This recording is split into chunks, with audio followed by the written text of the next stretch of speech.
Today we're in Shanghai, the biggest city in China and one of the most vibrant places in the world.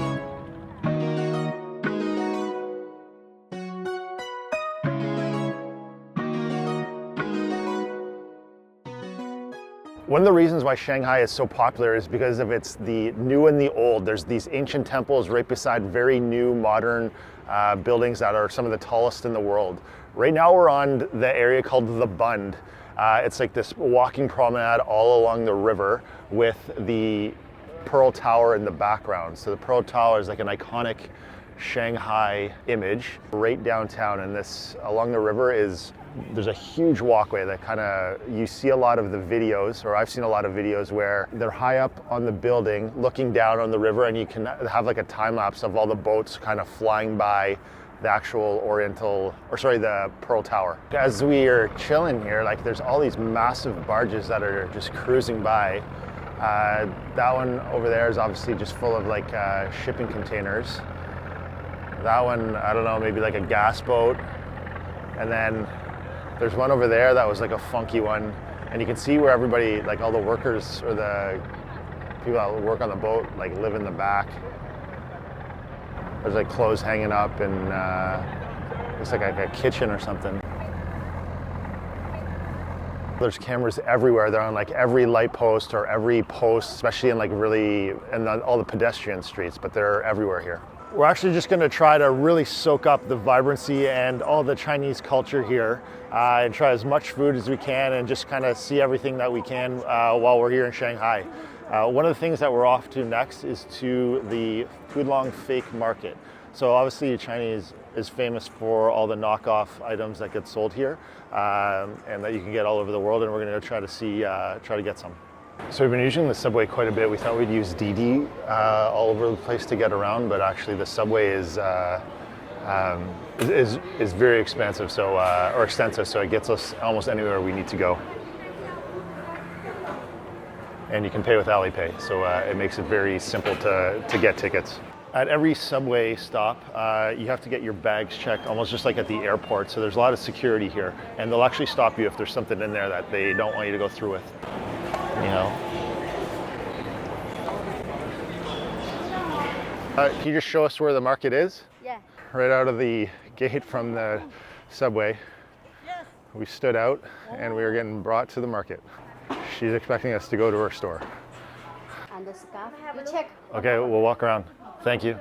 You can obviously buy almost any like brand name here. It's not really what we were looking for, and I don't really need to buy anything, but there's tons of bags, suits, a lot of tailor-made stuff. You get any really nice jacket, shoes made. There's chopsticks, you name it. So I don't know if we're going to stick around much longer. We're going to go find a place to get a coffee. Middle Huaihai Road is supposed to be an area that's like full of like kind of really nice shops, and also like a lot of like these really popular cafes. So Metal Hands is supposed to be one of the top 50 cafes in the world. So we're gonna go see if we can grab a coffee there. Another random thing about here in Shanghai is that all of these scooters are really big, and they have these like full coats that they put on themselves to block themselves from the wind. And it's funny, it's almost like it's not really that cold. It's only like 18 degrees here, but like a lot of them have this kind of designer style moped coat that they wear. So this is the actual coat, and like they wear it almost like as if they put their hands in here, and this covers up to their neck and over their shoulders. It's kind of a funny winter coat for a moped. Here's another one here of just like a smaller one with like a different design, and it's like a down-filled material to keep them warm. And here's Metal Hands Cafe. Let's see what it's all about inside. You know, it's a cool little spot. One of these things I like just doing is finding all these like pretty rare coffee shops, and this just happens to be one of them, and one of the most popular cafes in the world that I read about. So that's why we came here, and it's a great place just to have a quick stop to fuel up before we keep going for a big day. So here's a couple ladies that actually have the coats on. They're not like done up all the way to their necks though, so it's not too. Here's another one. that has like they all have these like funny prints, like little kid prints on them. Not even a block away from Metal Hands is in this kind of like this cool little neighborhood. And it has all these shops that, this is a cafe, some type of restaurant, I don't know what exactly it is, but it has like a really cool feel here, especially that the trees like go over and cover the entire street. And the roads are skinny and there's lots of, it's a pretty awesome little find that we randomly came across. We're walking by a hospital right now, and obviously all these people are food drivers are putting the food in these lockers, and then you get a message saying that which locker got put in, and then you come up and you can scan the QR code, which releases the locker door so you can get your food. I guess so no one will steal your lunch or your dinner. We just made it to Tian Zi Fang, which is supposed to be this kind of vibrant community that they've redone. It's a bit of like an entertainment district full of boutiques, lots of cafes, shops, and kind of more of a trendy spot. It's all like walking streets, and it's not too busy, but looks like a pretty edgy little neighborhood. Blueberry flower tea. Yeah, this is blueberry. Great. Thank you. We're pretty pumped we actually found this spot. Lots of like authentic little tea stores or restaurants, or they're selling a lot of coffee and tea, obviously. Oh, this is like a dead end. Kind of a funky store down there. There's a whole bunch of different streets. It describes this place as like a labyrinth. And sure enough, there's another street every couple meters. And lots of food here.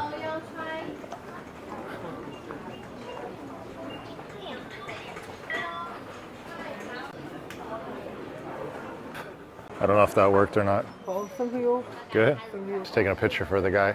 Everyone has this funny, like it automatically went into like a weird video, and then this other girl on the camera popped up. I don't know, like looking at people's cameras when they're on the subway and stuff, they all have like these weird videos that pop up, and that instantly went into like a reel that I don't know. It's kind of hard to explain unless you saw what it was, but he was pumped. Oh, like look at this street. Yeah, this is a really awesome spot, and it's described as also a bohemian culture and arts neighborhood too. So it's a pretty good find. I'm glad we came here. Look at this, what is it, a flamingo just hanging out in the bathtub with the smoke show going on. But all these cool shops and cafes. We're in like a section where it's selling lots of jewelry and kind of knickknacks and whatnot, but around every corner is like a cool find. One of the problems trying to find a place to eat is that if you find it online in English, it is a different Chinese name. So then you show up and it doesn't say an English name, it's only the Chinese name. So it's always a struggle trying to actually find a restaurant that you're actually looking for. So we're gonna try this one out. It's a vegetarian called Godly. It's supposed to be a chain restaurant. Hopefully this is it.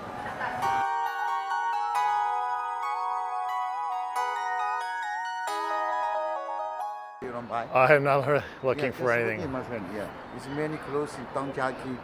It's window jacket I have. Just looking. We'll come over there after. Okay. Yeah. All these guys keep pulling me, wanting me to bring them to another section of the mall because they stand out when I'm just standing there. So another area of the Qipu Market that is just full of kind of knockoffs and whatnot. So just stores and stores of random clothes, and I'm trying to like ditch these guys. I have like 3 tails of them trying to pull me to their specific store to find shoes or bags or whatnot. They're just following me around this mall. I was able to ditch those guys, all 3 of them. After a while, I just like waited them out. But this place was probably a lot better than the other market that we were at earlier on. So a lot like kind of a little bit more higher end stuff here for sure. We made it to Wukang Road. So this is one of the historic sections of Shanghai. It's very busy, full of like, it's popular because I guess of the European architecture, as well as all the standard restaurants, cafes, and shops that are here. Apoli ItaBakery is supposed to be a really popular place. It had like all these good reviews, and it's supposed to be like pretty unique inside.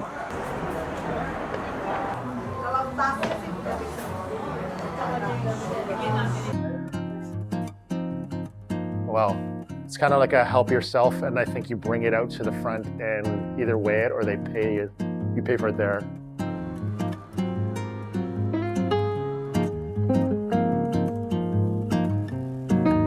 Oh, there's a lot of crazy selection here.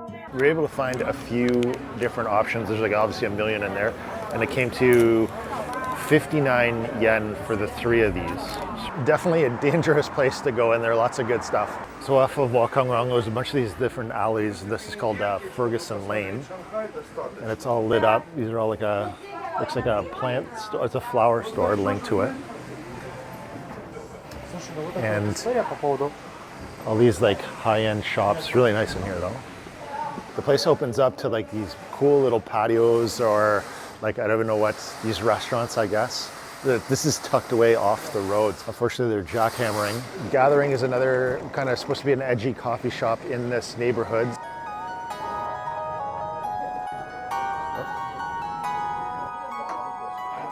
Morning. Today we are in Jing'an Park. It's across the street from the Jing'an Temple. We kind of came here hopefully to catch a bunch of people doing exercises or dancing or kind of like seeing like what the locals do here in the morning.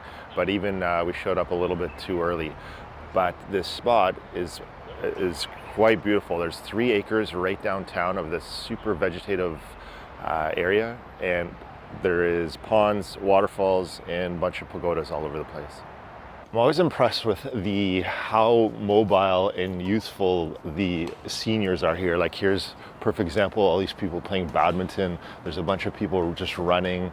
We saw like probably like an 85-year-old guy doing all these gymnastics moves at like the gym section. We just didn't want to film him, so it's being a little bit respectful. But it's a pretty impressive little spot here. Brought the drone. I was hoping to throw it up to get an aerial view of the Jing'an Temple, which is right behind us. But like there's a lot of rules here, and I wasn't able to register the actual drone in time because I didn't have. You have to kind of actually be in the country to make it work.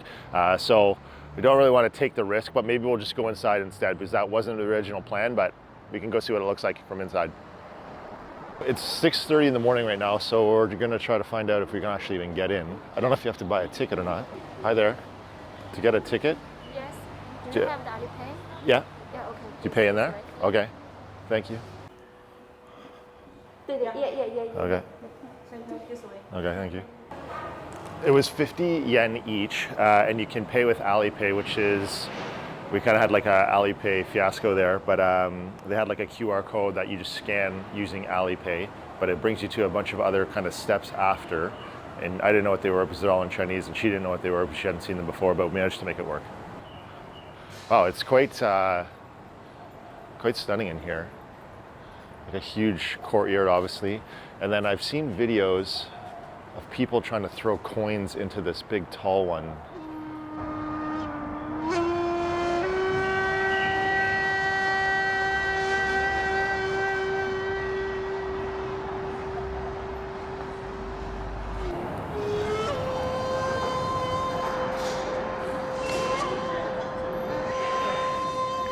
So this is the backside view, and then as you come up these steps is, I believe it's the silver Buddha. Pretty massive. So you can see here people trying to throw the coins. They're trying to get them up onto the higher levels, as well as everybody burning their different like the sticks that you can also buy. We're now at the Nanjing pedestrian road. So this is like a super big area of shopping with all these like huge stores, like the Nike store, and all these like high-end, like everything, like the Hermes and the Louis Vuitton. There's Adidas, and it's a busy spot here. There's supposed to be lots of restaurants and cafes as well. You can also take one of these trains around, and apparently it's 10 won per person. I think it brings you the length of Nanjing pedestrian street. Hi. What are these? What are these? Oh, good. Oh, good. So one of the things we noticed is that not a lot of people speak English here, so it's a little frustrating, but we can use some apps to kind of translate. The other thing is that's a little bit frustrating. Google Maps you can't use here, Facebook you can't use here, WhatsApp you can't use here. So we've been trying to use like other things just to figure out a mapping system or even like a search engine in order just to figure out random things, because not having Google Maps has been a struggle. Just found this random little side street off Nanjing Road that has all these funky, it's almost like a little bit of a food, all these, I don't know if it's all food, maybe just, oh, this is a random tea. There's a lot of these tea sampling spots. They're always really good though, really fruity. And then more random knickknacks. We're currently back at the Jing'an Temple at night because it's a really busy walking street and it's really nice here, so we wanted to show you what it was like here at night. There's a lot going on. You can see the temple lit up in the background. It looks amazing. It just kind of shows you how huge it was. And then also all around is just like these really done up high-end stores. We just finished eating and I was hoping to grab a ice cream or a snack of something for dessert. I always think these are raspberries or strawberries, but I think it might be a red bean cookie.